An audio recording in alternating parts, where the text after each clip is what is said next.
Friends, కృష్ణుడు అర్జునుడికి చెప్పిన జీవిత సత్యాలు. క్షత్రియుడిగా నీ ధర్మం యుద్ధరంగంలో ముందుండడం.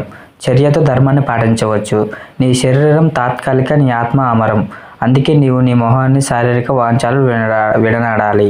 నెంబర్ 2, నువ్వు ఏం చేసినా ఆ చర్యలు శ్రీకృష్ణుడి ప్రకారమే. నేను నీలో ఎప్పుడు ఉంటాను. అండ్ నెంబర్ 3, నీదంటూ ఏది లేదు. నువ్వు మరణించిన తర్వాత దేన్ని తీసుకెళ్ళలేవు. భౌతిక అవాస్తానికి అంశాలు అనే ఇక్కడే వదిలి వెళ్ళాలి. నెంబర్ 4, గుర్తుంచుకో, ఏం జరిగినా అంతా మన మంచికే జరుగుతుంది అని నమ్ము. ఇప్పుడు ఏం జరుగుతుందో అది మంచికే జరుగుతుంది. భవిష్యత్తులో జరగనున్నది కూడా నీ మంచికే జరుగుతున్నది. నెంబర్ 5, మరణం అనివార్యం. పుట్టిన ప్రతి ప్రాణం గిట్టక తప్పదు. ఎవరు అమరులు కాదు. నెంబర్ 6, మానసిక శాంతి చాలా ముఖ్యం. కోపం అనేది భ్రమ లాంటిది. అది బుద్ధిని ఇబ్బంది పెడుతుంది.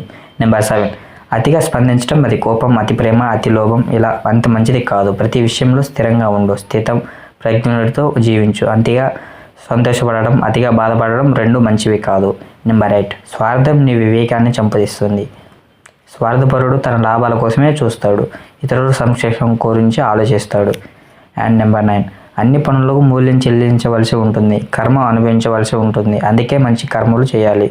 నెంబర్ 10, కర్తవ్యం నిర్వర్తించడంలో సిగ్గుపడకూడదు. మనిషి తన కర్మల వల్ల గుర్తింపు సాధిస్తాడు.